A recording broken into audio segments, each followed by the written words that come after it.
Hello, guys. Welcome to the Shrewsbury Biscuit podcast. I'm Alex, and today I'm joined with a lovely lady that's going to be helping me out with some co-hosting duties. But I'm going to leave her to introduce herself. Go ahead, introduce yourself. Okay, thanks, Alex. So, I'm Amy. I've known Alex for a while, and we work really well together. When we chat, we really chat. So, when he was looking for a co-host, I just jumped at the chance to do it. A mum, I'm going through a bit of a new woman stage, which is why I said yes to Alex so quickly to help him with this. And I can natter for England. It's exactly what we need. I'm really happy to be working with you because, like you said, you've been on the biscuit a couple of times beforehand, and we get in really deep with it. So I'm really happy to have you here. So thank you for joining the team. And I've got to explain. Exciting. I've got to explain that nothing bad's happened between the other biscuiteers, Shane and Jules. Jules is making an amazing change in her life and moving. I keep saying she's been selfish. She needs to stop saying that. She's not. She's making an amazing change and moving to Scotland. And Shane's got a new job and he can't commit. So I had to bring in some fresh blood. That sounds terrible, doesn't it? And today I want to say thank you to Alex Ashton as well. We've been on the show before we talked about a pendulum racing team with D4 drivers. How are you, Alex? You all right? Yeah, very well, thank you. It's good to be on the show. Yeah, and we're speaking to Dr. Joe Pearson today. We're going to be talking a bit about return to work anxiety because it has been talked about an awful lot, especially with the podcasts and stuff. I've heard it. People going back to the office, and even with my colleagues themselves, my wife as well is in a particular situation where we can actually benefit from talking about that. Dr. Joe, thank you for joining the show. Yeah, thanks. It's very exciting. Thanks for having me on. So are you Shrewsbury-based doctor, or do you move around? What's your position? No, so I'm in South Wales. I'm in Cardiff, but I also I've joined Myoc Health recently. So I'm a GP, but also an occupational health physician, and I come to Shrewsbury every now and again. But also, looking after the other aspects of the business. So we visit Wolverhampton and Birmingham and things like that. Yeah, because. Occupational health is obviously what we're talking. I mean, it's a universal thing, really. It doesn't matter where we're talking in Wales, where we're talking about Shrewsbury, UK, or even in the States, what have you. I mean, this is something that everyone can benefit from listening to, because we've all got sent into our caves, disappear. Not me. I worked through it, guys. I mean, I carried on. I was a hero. I carried on working for, but a lot of people got sent back to their caves, sort of work on your own, teach yourself loads of bad habits, sit in your pajamas and your slippers and tap away at your laptop, and then expected to walk back into work and everything to be hunky-dory. But it doesn't just work like that, does it, Dr. Joe? No, I mean, it was such a massive overhaul for everyone. Let's be honest. I mean, emotionally, physically, geographically, and things won't be the same again. I mean, people became very unwell. People lost people. I mean, you got to think it was earth-shattering for so many people, and the adaptation that we had to make overnight, literally, was it's not really in the human condition to do that, and we had to change so quickly that there's going to be some fallout because of that. And then, of course, you flip it around and say, right then, guys, back into work. Then you've got to change again. That's a massive struggle, Yeah,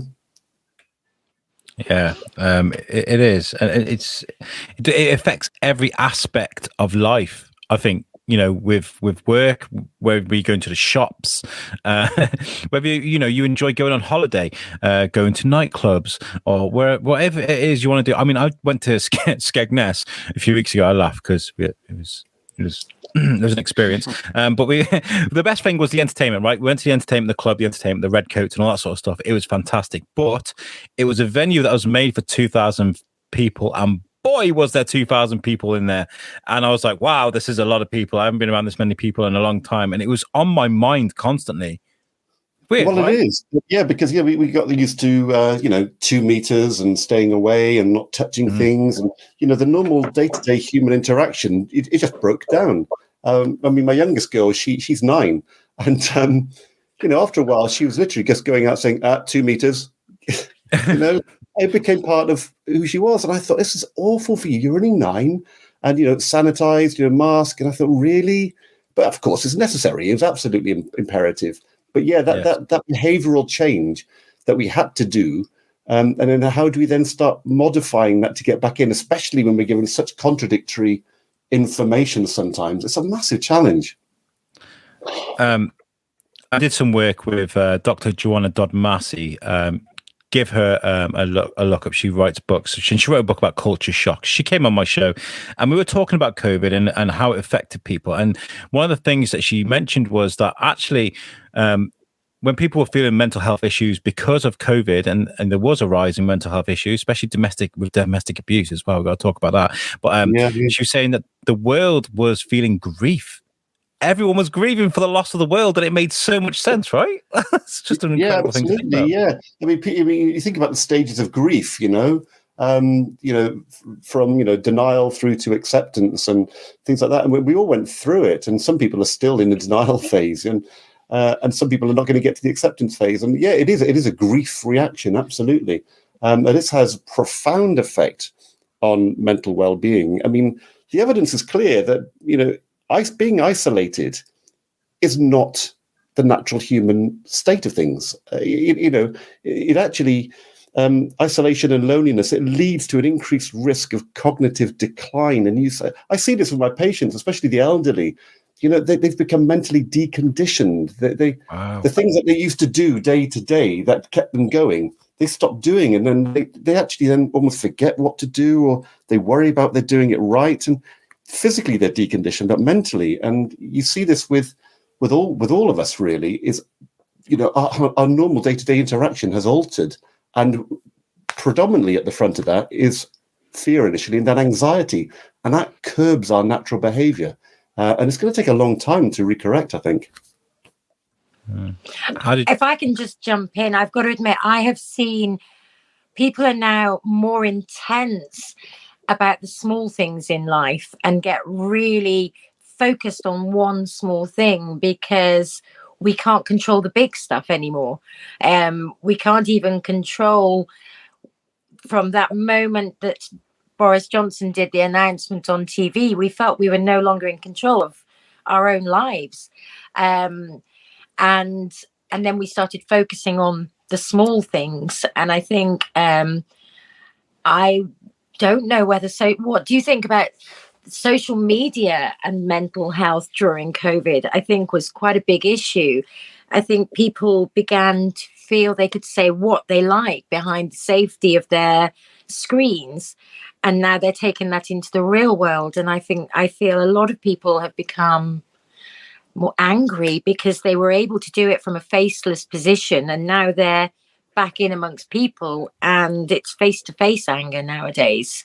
Not me. I never get angry about anything. Oh no, you're lovely. Absolutely lovely. But a lot of people are, and I think that's a huge mental health issue, is anger and frustration. It's a fascinating thing you say. I mean, social media is, everyone keeps on talking about it. It's here. It's massive. I mean, my eldest daughter, I mean, she lives for it, clearly. Personally, I come off all of it. I just think it's toxic.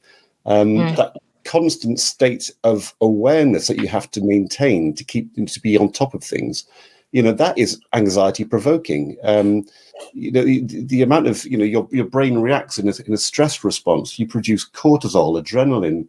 This pumps your heart faster. Your blood pressure goes up. Your cortisol causes increasing cholesterol in your blood. And this is bad for your physical health. And you're right. What people then, how they behave online, can be absolutely atrocious. I find it often more a toxic environment than a supportive one. And I think that's tragic because it's never meant to be.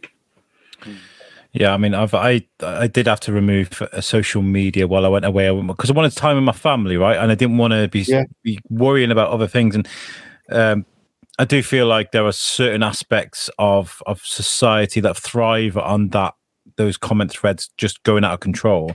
The clickbait, that whether it's nasty, whether it's good, whether it's see who's going to be the new Batman or something, whatever it is, like there just always seems to be some way of wiring someone to do as they're told or to act a certain way. And I was like, I don't need that while I'm spending time with my family. I think you got to be able to do that though. If you feel like you're in a situation where you can't switch, you can't delete Facebook just for a week or so, if you can't do that, I think you've probably got a problem. You know? Well, absolutely. I mean, you look at it. I mean, the way a lot of things are marketed. I mean, they go down the route of how people like gambling companies and tobacco companies and alcohol. It promotes addictive behaviour, and they do very well from that. And they got to keep your eyes. They want your eyes all the time, and they battle for it. But it also, from a parent's point of view, because I parented alone during the pandemic, and there were days when all I did want to do was put on my comfy clothes, put on Netflix, and that was our day done. And then it looked it appeared that the rest of the world was having fun and creating model, I don't know, statues of liberty out of a cornflake packet. And so then from a mental health point of view and an anxiety point of view, for us parents who were actually being real and having days when we didn't do anything, we felt inadequate. And then we felt more cut off and more lonely because we weren't teaching our 3-year-olds A-level maths during our free time, or you became quite there were days when I myself felt as if I was really failing myself and my children during the pandemic, because it looks like everybody else has perfection, doesn't it? But all you're seeing is one photo. I mean, I'm quite a reasonable person. You can see that actually the truth behind that photo is probably your kid sat on the sofa and you did that and you just took a photo and then everybody fell out. But that's not the betrayal, is it? And that affected mental health a huge amount, I think.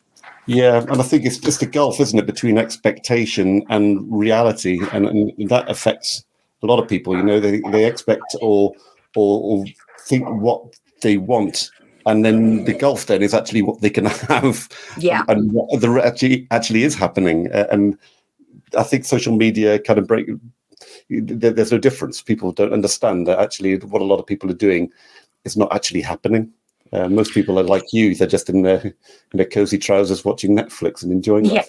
But going back, because we were out of the lockdowns, etc., I think maybe sometimes it's helping. I have just ripped social media to pieces, and actually I do love social media. So, but people are able to find out about events. They're able to find out about social things that are happening, and restaurants and event organizers are allowed to sort of publicly post how the measures they're taking to keep you safe. So I suppose if we flip it, there are good sides to it. It's keeping everybody together so that we can still be a community.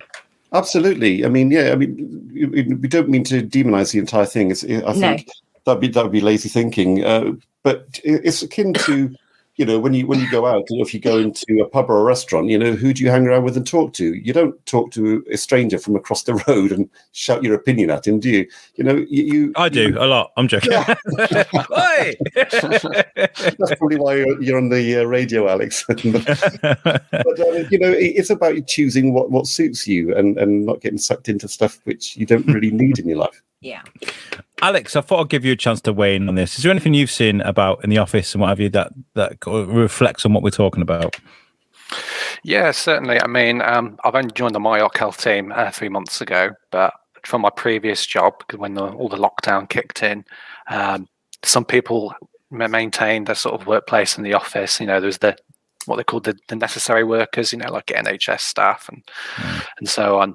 And then the majority of us were working from home. And just sort of the mentality, if you will, it shifted compared to, what it was prior in 2019. I think people had different views on how workloads were carried out, how we sort of interacted with one another as well. There's not that sort of office banter, if you will, anymore. And I certainly noticed as we came back into the office that it almost sort of died down in some respects. I don't know. I think it's almost like a sort of mental side effect, if you will, from having been isolated from one another for so long.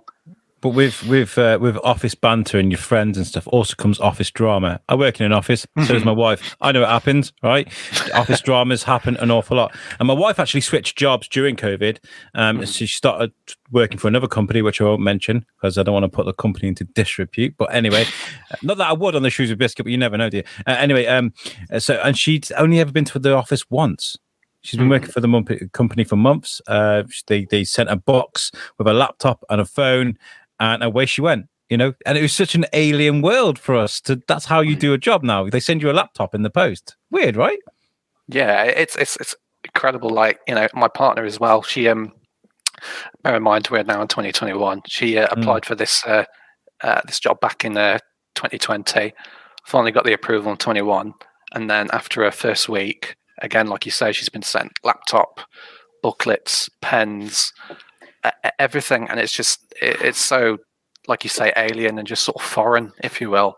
But yeah, just having spoken to her personally from working from home, she's still feeling the sort of downside and the mental strain from being at home all the time.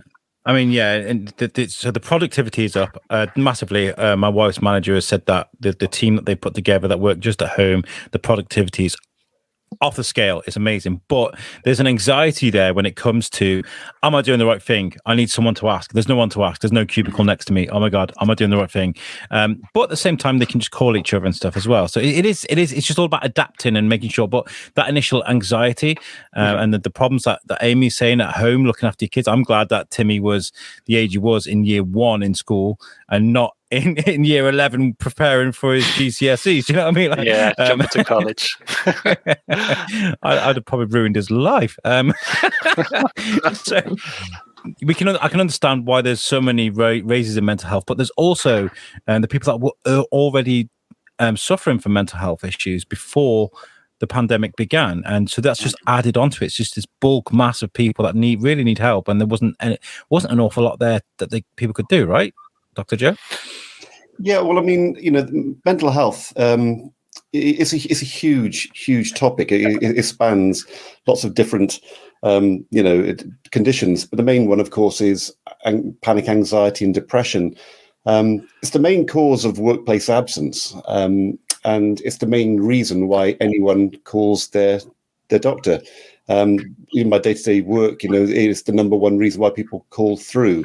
It's prevalent. I mean, they reckon probably 1 in 5, really now, probably 1 in 4 of the population will have a mental health problem. And this is getting worse, as you say. Yeah. But there's also, a lot of it, people are now thankfully talking about it. And part of our mission, I have noticed that. Yeah, you're right. And to be open with it and to get managers to actually be a bit more proactive and aware of it. And, just tap people on the shoulder and say, how are you doing today? Because we know that discussing it actually eases the burden a little bit. And early intervention is cheap, effective, and it shows empathy, compassion. But yeah, it's widespread, and it shouldn't have to be. No. And I've been talking about this for a long time now, especially with empathy. And we've seen 2 different things with the pandemic. We saw people rushing out and rinsing the shelves of pasta and toilet rolls, even recently with the petrol stations queuing up and they're fighting over fuel and stuff. So there's then horrible things that you see, but you also see lots of community things. Marcus Rashford and the movement he started with people making sure kids are fed during the pandemic. There's so many charities that had to evolve and people helped them too. Lots of events that were put together to help charities because they couldn't go out and fundraise. We saw so many great positive things during lockdown that I was just like, it was which way do I go? Am I angry at people or do I love them? I don't quite know. It's a difficult situation. But what one thing I've learned about it, and that's working with Lingen Davis for the last sort of year or so, planning Pod Aid, is the issues that we're having with diagnosis and people being sort of worried about going out to the GP, worrying whether am I overwhelming the NHS by going to the doctors because I've got what have you seen about that, Dr. Joe? Is that something that is still going on? Are people scared to go to the doctors? Yeah, well, absolutely. At the beginning of the pandemic, we were kind of working, long days, just trying to plan for what's going to happen throughout the pandemic. We're kind of stocking up people with chronic chest disease with antibiotics and steroids in case they needed them. We were looking at people like the rheumatoid patients. What if they had a flare up? Every sort of sector we had to break down, preempt what might happen and plan for it. And that was a massive challenge. But what happened then, of course, and then people stopped coming and leaving. So we had a fallow period of about, not long, 6-8 weeks. And then things started happening again. But you're dead right. The cancer diagnoses, they weren't coming in, which was, we were keen to see people if they were worried, but they just didn't come. And now you're in a situation now, unfortunately, where general practice is understaffed, literally overwhelmed. I'm in almost every other day at my wife's practice because their doctors are either sick and they can't turn up. People forget that doctors get sick. Or they can't get the staff and they can't get locums, so they drag me in. Shows how desperate they are. But this is it, there's not enough bodies on the ground to do the job, and the job's getting harder and harder, and people can't get access literally because there's no space to see them. But when you go into a general practitioner and their list is full and extras, are over 100 a day, that's normal. Wow. And I got to say, I have a Skittle-sized lump on my arm. I've been talking about this on the show, so this is nothing new. It's a little Skittle-sized lump underneath my arm, and I was worried about it. Went to my GP. They booked me some blood tests and a scan, and I went. They were fantastic. There were no delays, and I was very lucky, fortunately. And it's not cancer, which is great. But that's how easy it is, and you should definitely get these things checked out. If you're worried, don't be worried about going to the doctors and delay it because that's what's caused this backlog, right? Good grief! Yeah, you know what? And this is exactly it. If you have something, for example, a prolonged cough, or you're losing weight and sweating at night for more than a week and things like that, the doctors will see you. They're desperate to see this type of thing. There's a whole lot of stuff that they don't want to see, which shouldn't really be on a doctor's list, that are beyond the doctor's remit that end up there. But yeah, please, the message is, if you are worried that you might have something serious, you contact your doctor. They'll be happy to see you.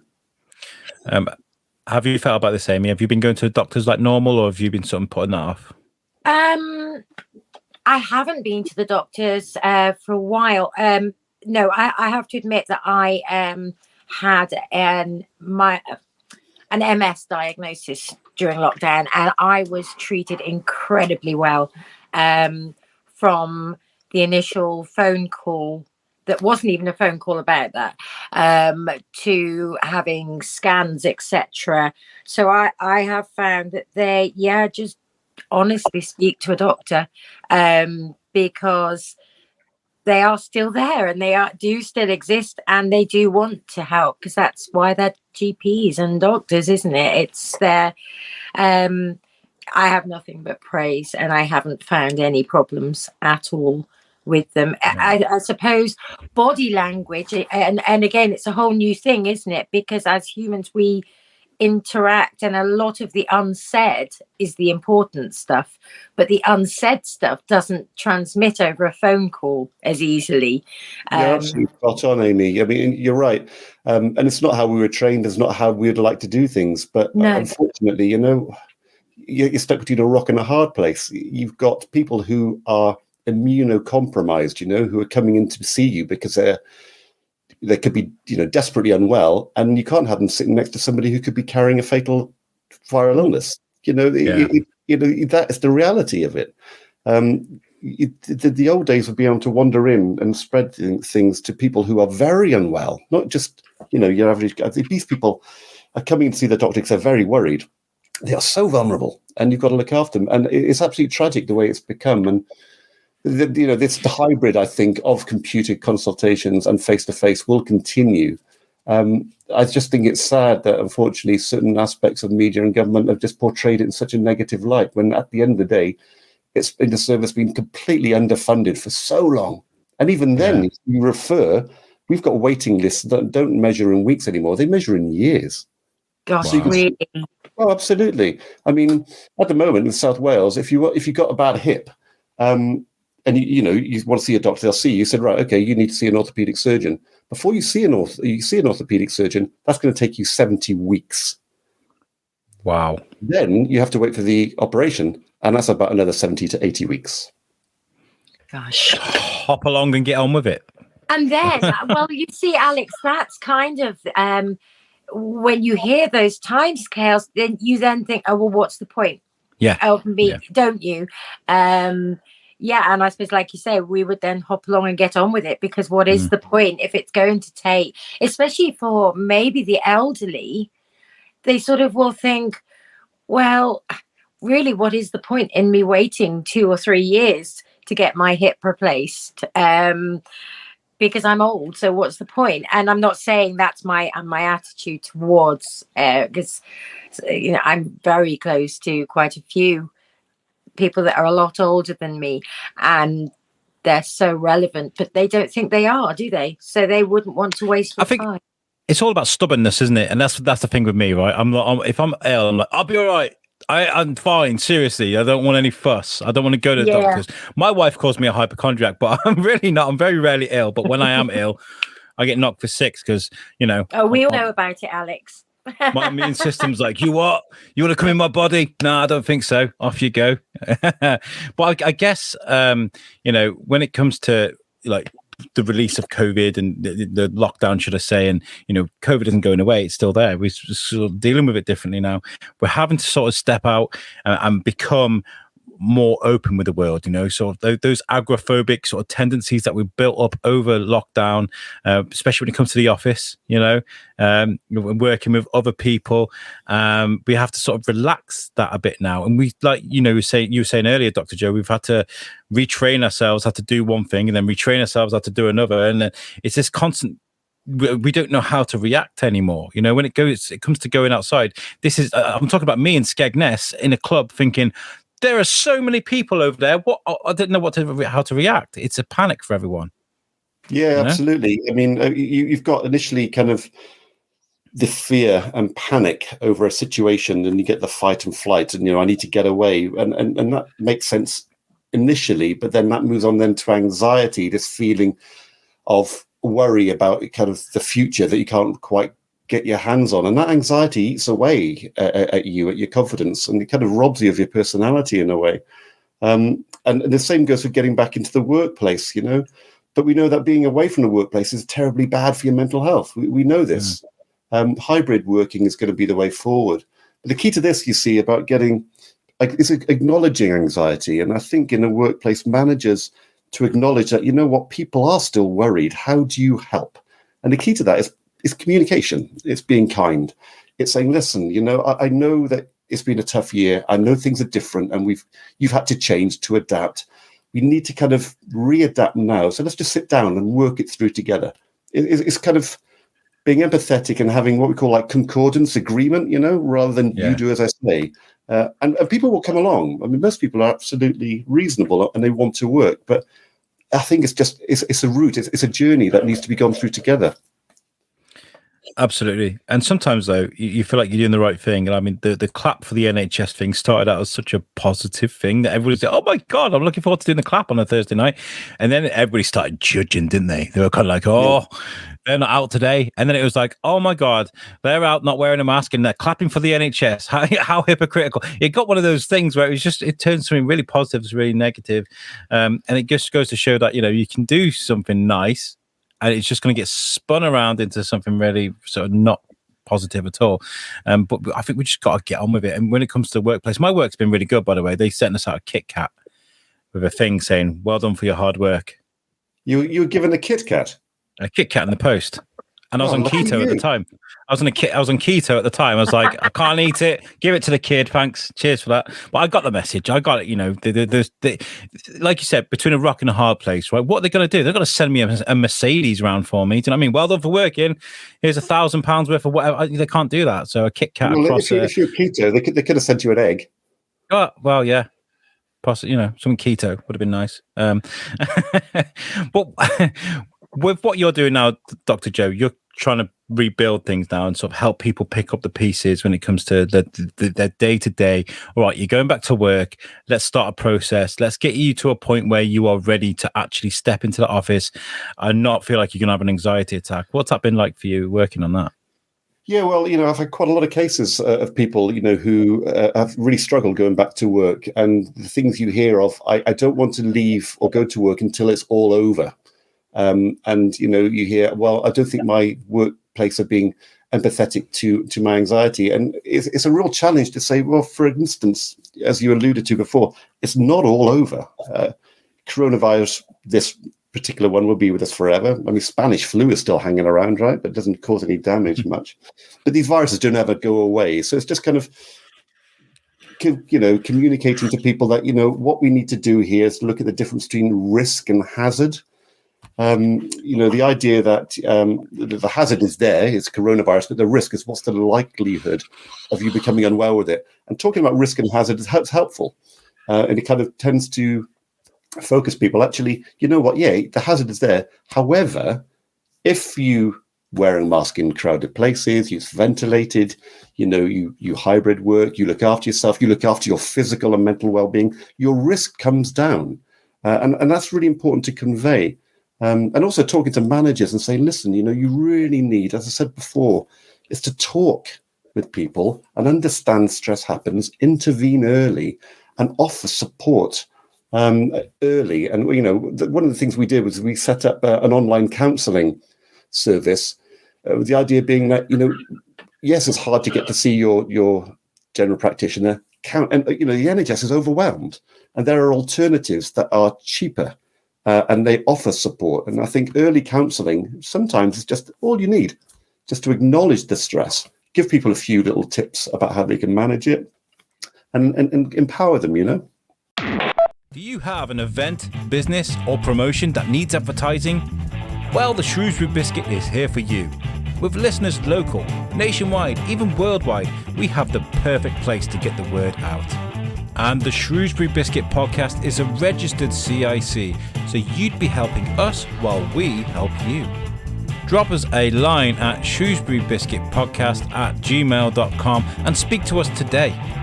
The Shrewsbury Biscuit Podcast, the voice of Shrewsbury. Yeah, you're talking about how people are talking a bit more about mental health and stuff. We've, the Shrewsbury Biscuit, we've always been open about mental health.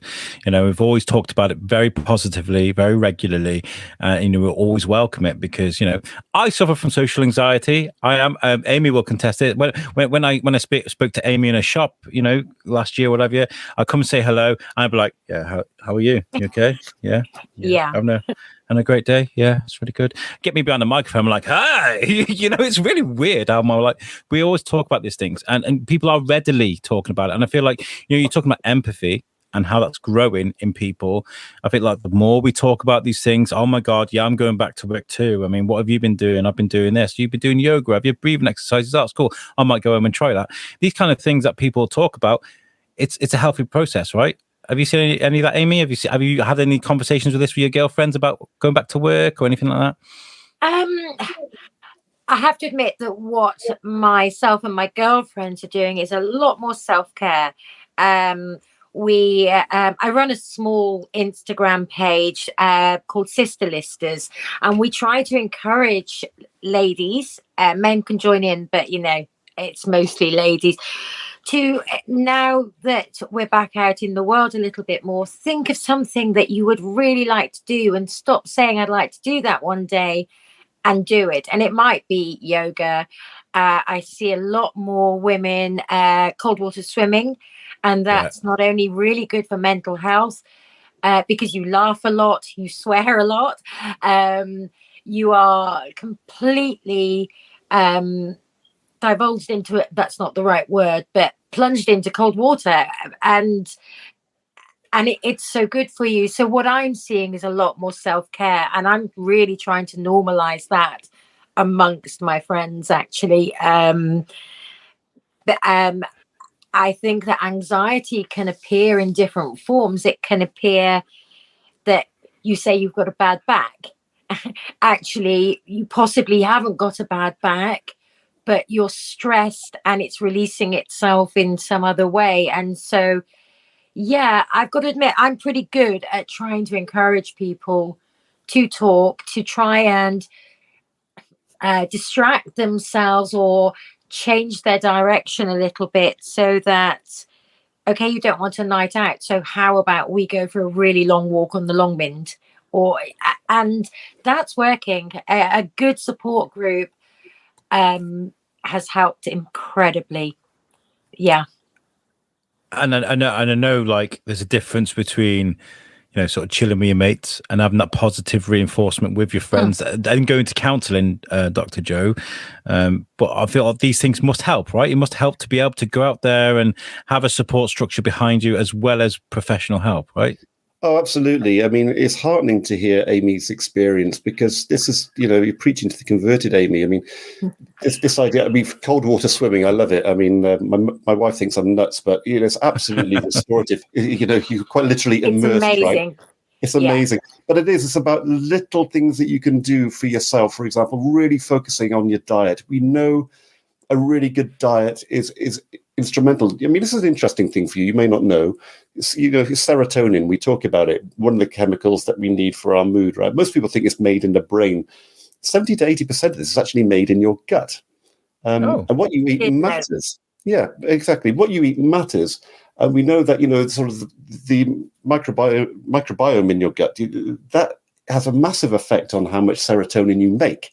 And it also has a massive effect on your immunity, which is about 70 to 80%, gut mediated as well. So for your health and well-being and protection against illnesses, you got to eat yourself better. This is my major driver here. Is like, you have so much that you can do. It's not the stuff you can't, it's what you can do. Eat well, exercise, talk, laugh, jump in cold water. And these are the things that are so emotionally restorative and give you some sort of resilience, but actually on a physical way as well. You actually can eat yourself happier, swim yourself happier and healthier. So yeah, dead right. What Amy's doing is, if Amy carries on doing that, the waiting list will go right down. Be more Amy. Is this what you're saying? Be more. that is a t-shirt waiting to happen. I'm telling you. Yeah. What would Amy do? Have you picked anything up new, Alex, during lockdown that has kept you busy or kept you happy? New skills or anything? I think just referring back to the sort of social anxieties, really. I found even through sort of isolation, I was able to keep in touch with my friends, especially through social media. So giving it that more positive light, if you will. And I think slowly but surely, as we've come out of lockdown, I found myself being a lot more sociable in person as well. So it's almost as if that sort of skill and confidence has transitioned across, despite being in isolation for such a period of time. I just find that I'm able to sort of laugh a bit more and enjoy the times that I spend with my friends, because it's almost I've missed it. I've not truly appreciated it or given it the right sort of experience that it deserves. I found myself like missing like the cinema and things like that. I love the cinema, and my wife's got we get free tickets every Monday because of a O2 contract, whatever. So every Monday every now and again, I'll go before I go to work, do my night shift. I'll go and sit and watch a Marvel movie at the cinema by myself on the back row. But do you know what? I'm absolutely enjoying it. I love it. I'm like, the ambience, the noise. I love it because we didn't have it for a bit, Yeah, also, when you go on your own, no one can judge your snacks. I'll eat my dinner to save a bit of time, to turn it with a spaghetti bolognese on the back row. That's a joke. I would never do that. I would never do that. Well, simple steps though are, if you're feeling socially anxious, what would you medically, what would you suggest to patients to try and get them through that anxiety, Dr. Joe? Well, I think the first thing is try not to, you say medically, but try not to medicalize. Okay. It's really important, because, it's understanding the human condition. I think it's so important. We shouldn't be thinking, I'm stressed, I'm anxious, therefore I need something. We should be looking a bit deeper here and actually exploring why, if you can. And if you can't, get somebody to talk to. So that is, friends, family, your social structure. It's really important that you have one. And if none of that's working, talk to your boss about it. And, counseling might help. But it's conversation that will help most people. Be honest about yourself. Yeah, absolutely, being honest and being open, because you'll find that you're speaking to someone who's probably gone or is going through the same thing. And that's the most important thing. I think the breakdown of a lot of like generational families, your grandmother would have told you what to do. I say to a lot of people when they're getting over the virus, I said, look, just do what your grandmother would tell you to do, because that wisdom sometimes is lost. So medically, I would say don't medicalize. Start looking out for more things. What would Amy do? I really am enjoying this. But we won't ask what my nan would do, because it would probably be spit on a hanky and wipe my cheek or something. Well, she's probably giving you quite a lot of immunity there through the saliva. Probably did. when I used to stay off school because I was ill or something, it would be some tomato soup and Rosie and Jim on the TV. There you go. Sorted. There we are. Put that on a prescription, Alex. But there are dangers of slipping into sort of the bad habits that we kind of should stay away from. If you're feeling sad, grab some chocolate, or if you want to do so, if you're feeling bored, and you want to do a bit of research, you end up going down the YouTube wormhole or something. Silly little things that we probably shouldn't do, little bad habits. Whether it's drinking alcohol, too many video games, masturbation, anything like that, anything that's negative, I'm going to say it's normal, it's fine. We're adults, but there are negative things and behaviors that you might pick up whilst you've been on lockdown that you got to kind of get rid of now. And are you seeing a lot of that, Dr. Joe? Yeah, absolutely. I mean, what we call them is maladaptive coping mechanisms, and we all have them. Let's be honest with ourselves. We do. I mean, none of us lead a perfect monastic life, really. I mean, life would be too boring without it. But it is, am I doing something too much? Am I eating too much? Am I drinking too much? Am I not doing enough of the good stuff?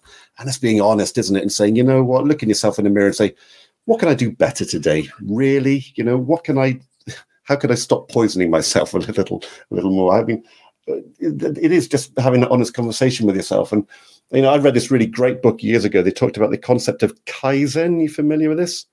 It's Japanese philosophy. Really, it's about doing something very small and very positive every day, and just doing that every day, a little bit extra, a little bit extra, a little bit. And after a while, those little things just kind of grow to something that's really big. And it doesn't have to be a massive change. Like, okay, I'm eating too many chocolates. I'm never eating chocolates again. It's like, I'm going to eat one less today. And then you keep doing that, and little things. I'm going to walk a bit. If you've got social anxiety, I'm going to walk a bit further today. And the next day, I'm going to speak to someone today. Just gradual improvements. It's doable. And over time, you look back and think, wow, 6 months ago, I couldn't leave the house.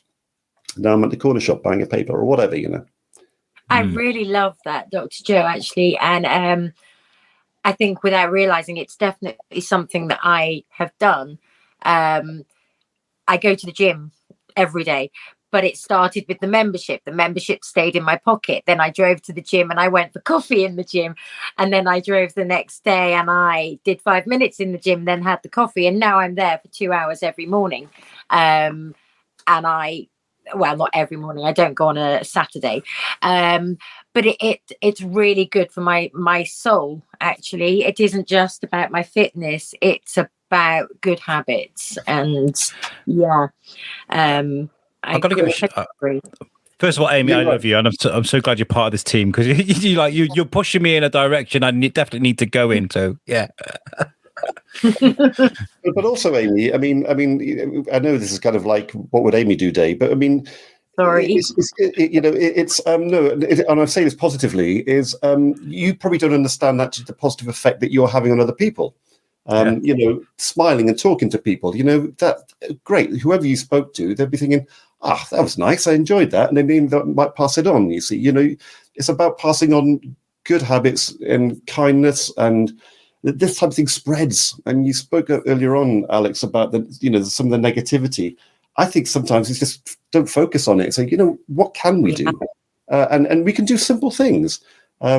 Walk down the street and smile at someone. Good morning. It's a nice thing to do.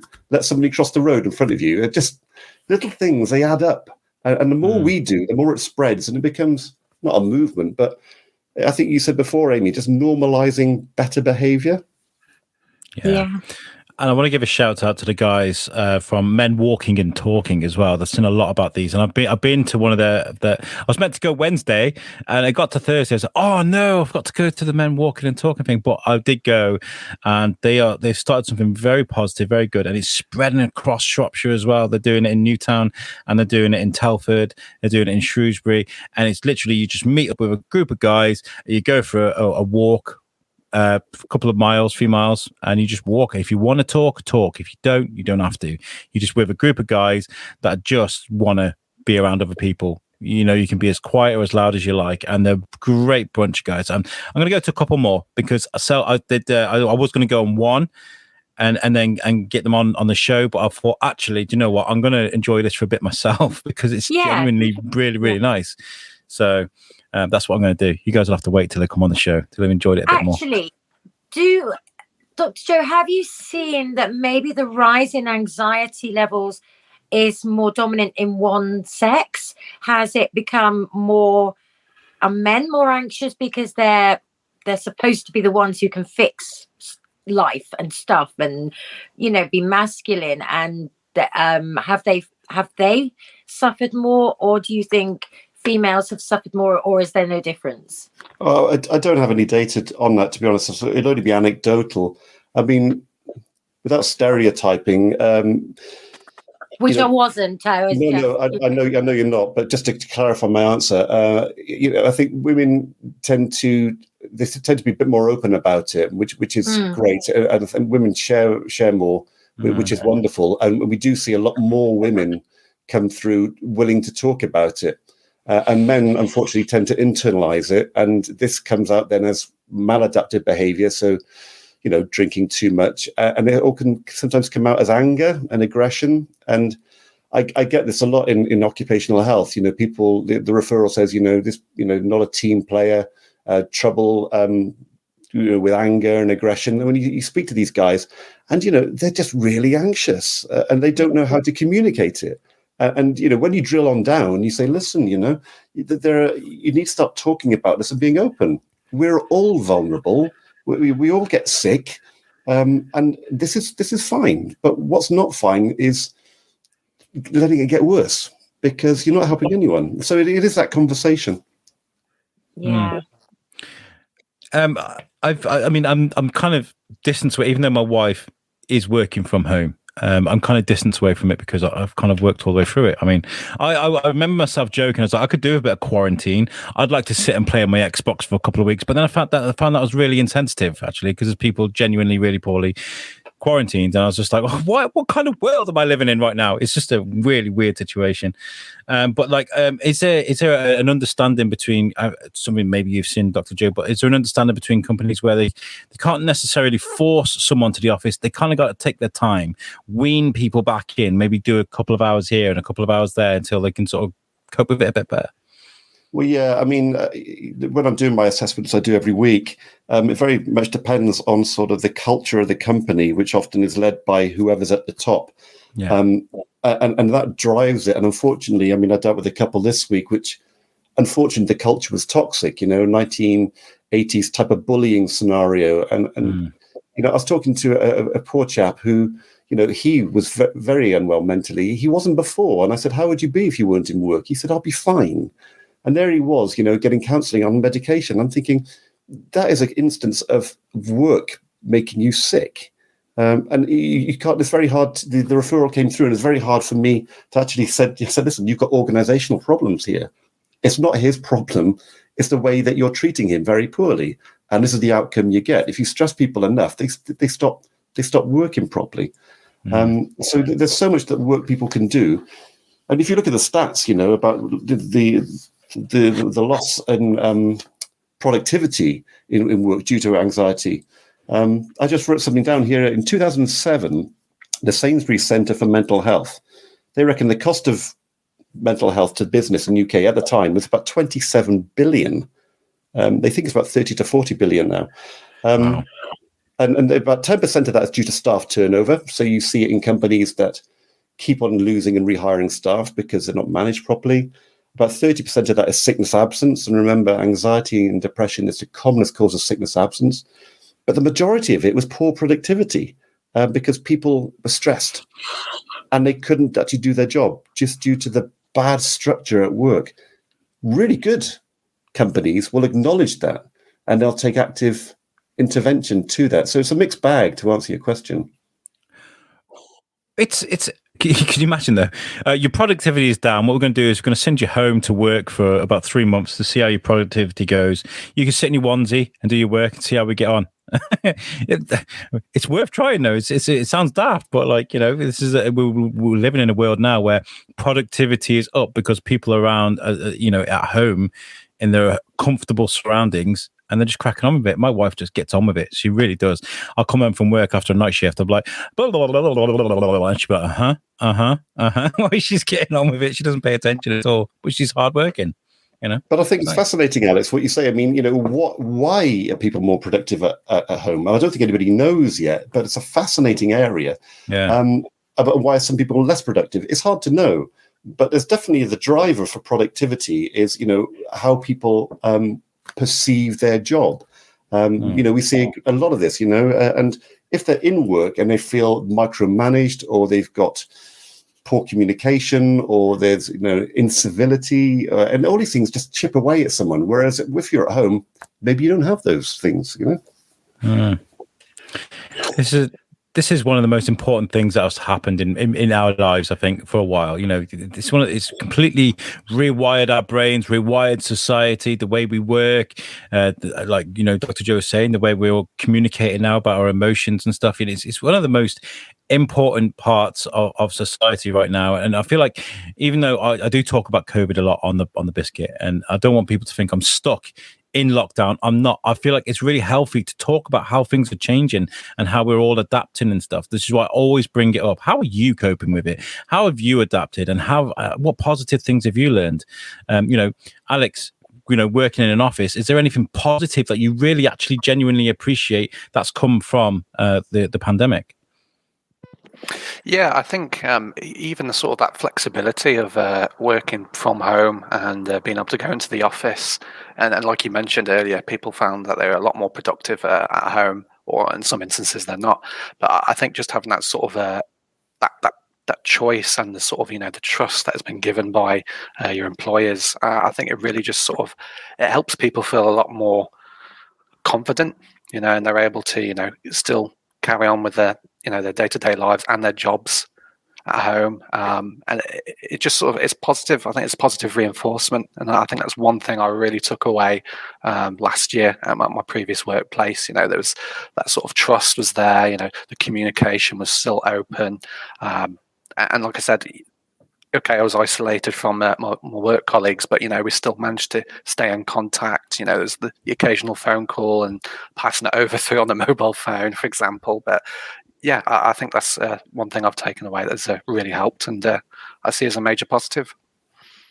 It does sound really positive, Alex, though.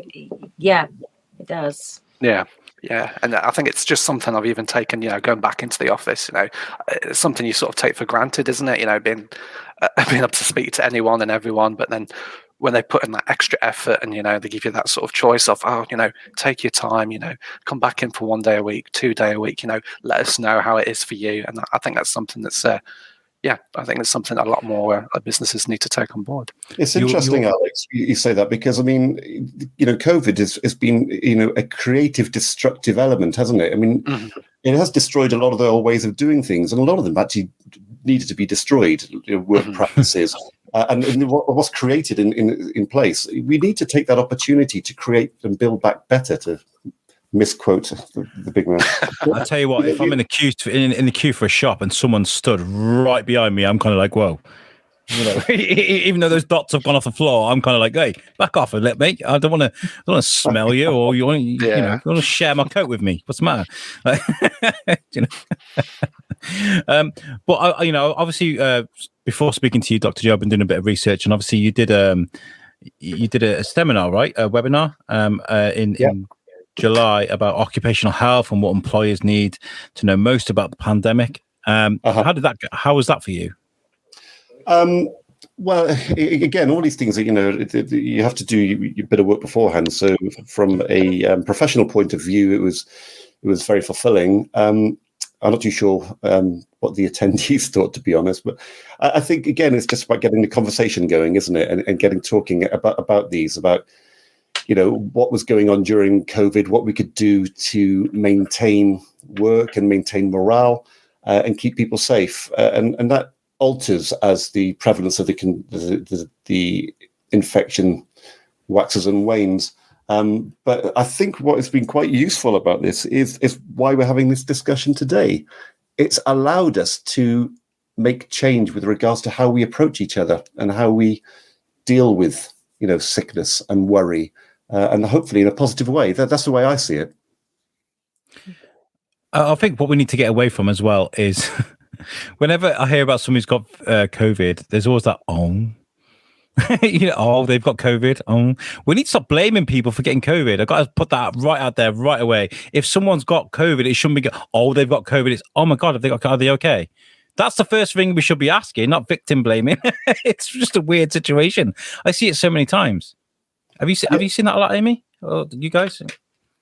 I think what I've a little bit, somebody would say, yeah, she's got COVID. It's like, oh, where did they get that from? And it's like anywhere, it could be anywhere. But I think I have seen it where people have, on their way back from a PCR test, just popped to the shop or popped, just to see a friend while they're waiting for their results. And then you can't help but sort of be a little bit, really? Is this what you're doing? What we're doing?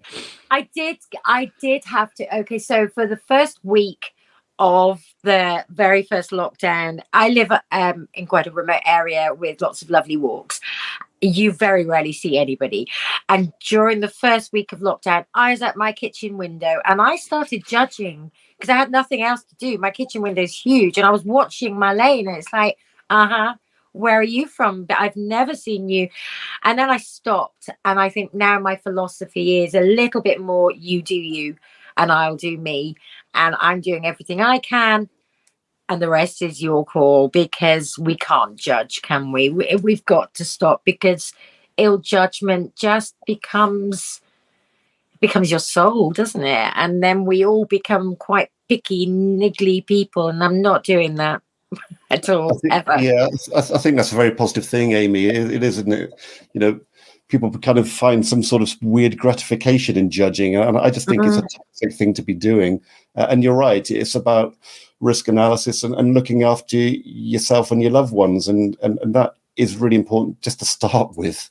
And, rather than judge, it's to kind of think, okay, what can we do slightly positively, with regards to people getting COVID. And you're right there, Alex, it's a highly, highly infectious condition. That's why there's a pandemic after all, and it's really hard not to get in crowded areas. I mean, where I am in Cardiff, it's a busy town, and unless you're literally staying away from anyone, it's really hard not to get it. Yeah.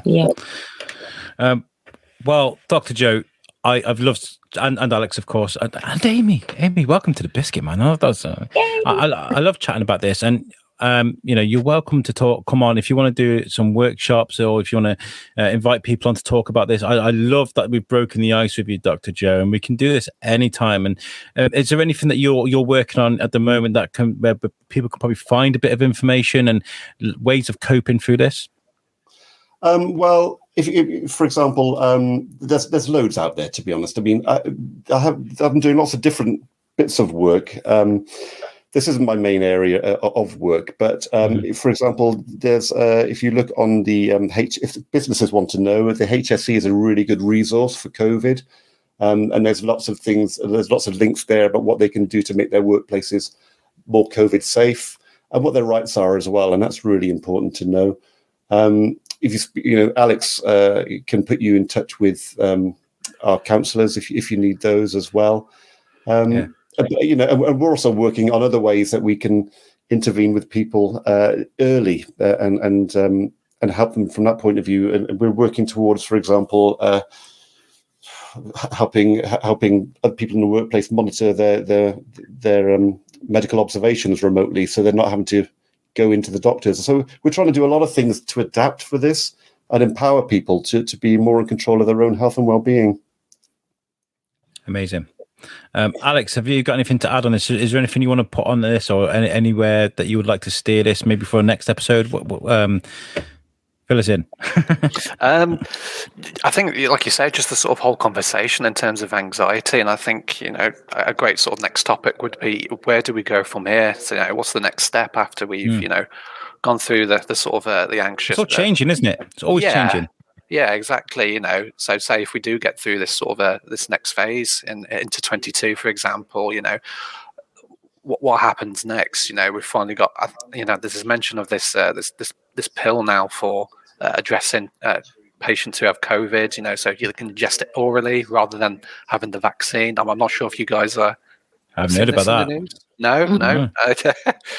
So that's sort of the next phase, if you will. And where do we go from there? And like you say, it's just like the flu, the bird flu, and so on and so forth. You know, what's life going to be living with COVID? Because I think this is just the very start. Yeah, I mean, talking about, you know, long COVID is an interesting topic, and what it means, the prevalence of that, and the varieties of presentation. It's not just breathlessness. I mean, it affects every single system, and there's no way of knowing how or badly you may or may not get COVID. It's kind of not dependent on, you know, how bad you had COVID. It doesn't equal how bad you may have long COVID, and what that means for people, and especially in the workplace as well.